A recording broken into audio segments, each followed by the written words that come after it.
breath is heavy, heavier than possibly ever before, my blade still within my quivering grip, its blade darkening under the dust and stains of blood, the tip of the blade coated in red.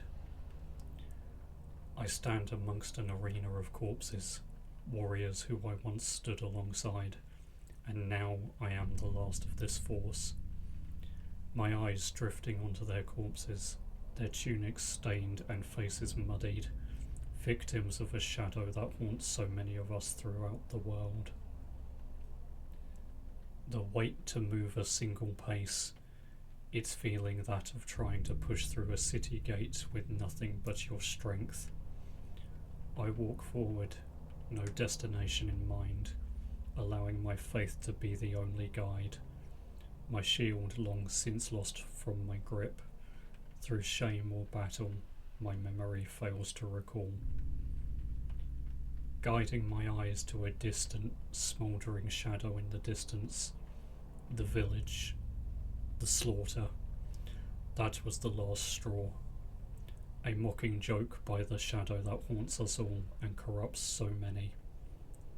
We attempted to bring justice to those who did this, myself facing the leader of these monsters, those fallen to shadow.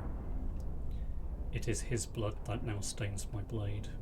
A few of the others that accompany him also fell, but our own corpses double their own. The others simply vanished beyond sight. My eyes now focus towards a tree that I sat by in the aftermath. My sense of time vanished as I leant against it, watching over the corpses as the sounds of the remaining foes became more distant, fleeing on horseback, abandoning their own fallen, the absence of loyalty giving me a sickness within. I remember clashing my blade against their leader's own blade. Everything about this man felt like a shadowed mockery of myself, twisted but with absences of chivalry, loyalty and honour. Clashing fiercely, our duel lasted minutes as we were near even, his own blade catching my skin thrice, whilst mine initially failed to catch his, even once. This was until, in an opportune strike, I struck my foot into his knee, causing both of us to nearly stumble, my blood running fast and hand guided by the values I swore to uphold. My blade found its way into the shadow's throat.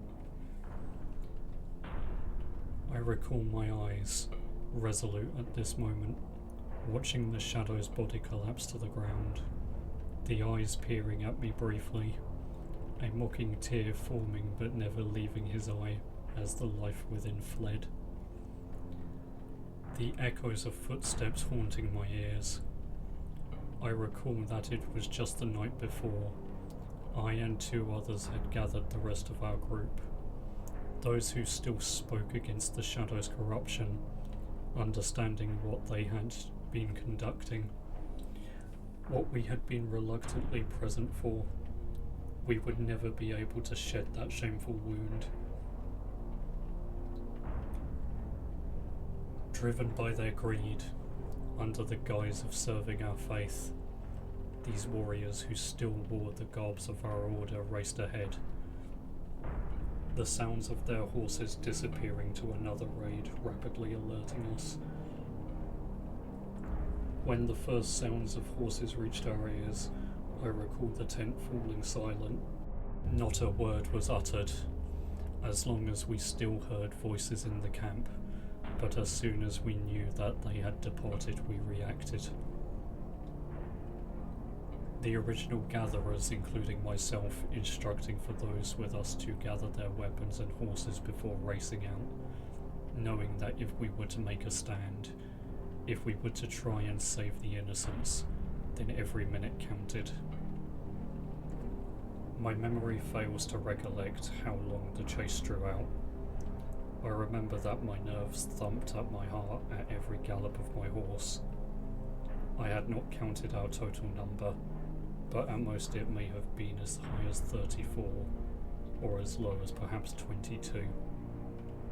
Knowing that we would likely be outnumbered, Yet this had to be done.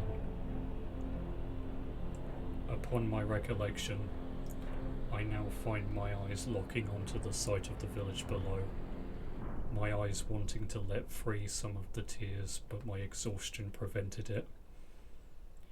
When we had arrived at the outer parts of the village, I remember the eerie quiet. We had expected panic, but there was nothing, not a sound. My eyes filled with images of the ash and smoke of the still smouldering village, each footstep slower and slower until my legs fully froze.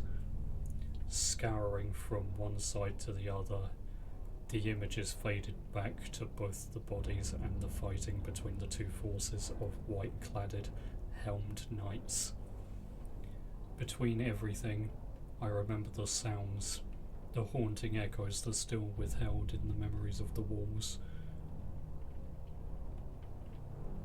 I remember turning to seeing the Key of the Shadows, his helmet knocked away by one of my allies, though it was to no avail, with the allies slain before turning back to me. The memory of my eyes refusing to see the face of the shadow, in my mind, though it is a face that I would never forget. The emotion was heavy. We fought in chaos as more warriors fell around us, our own duel being broken apart in the commotion with more warriors on both sides falling to our blades before they joined again. The strengths of our grips in constant battle. The stinging of the 3 cuts that he had slipped through my guard, 2 to the right arm and the other to one of my ribs. We kept our brutal dance, fighting hard until I was able to slip through their guard with the same moves from before. I am not sure if it was through heavy emotion or just a lack of belief, but no words were uttered as I struck the shadow down. The weight of slaying my rogue brother of blood, whilst my brothers of the Order, brothers of the Blade, now lay around me in a fight against those who we once named brothers as well. Having sacrificed the codes they swore to for the sake of wealth and power, we had been offered a place amongst them to serve as little more than mercenaries, caring about wealth and nothing else. The village having been a target of a local lord, hoping to use our force to commit this act of cruelty in return for wealth and protection. I do not know where I go now, but I know that I cannot remain here. We failed to protect the village. We had been too late, and now I must find a new journey, a new place to atone.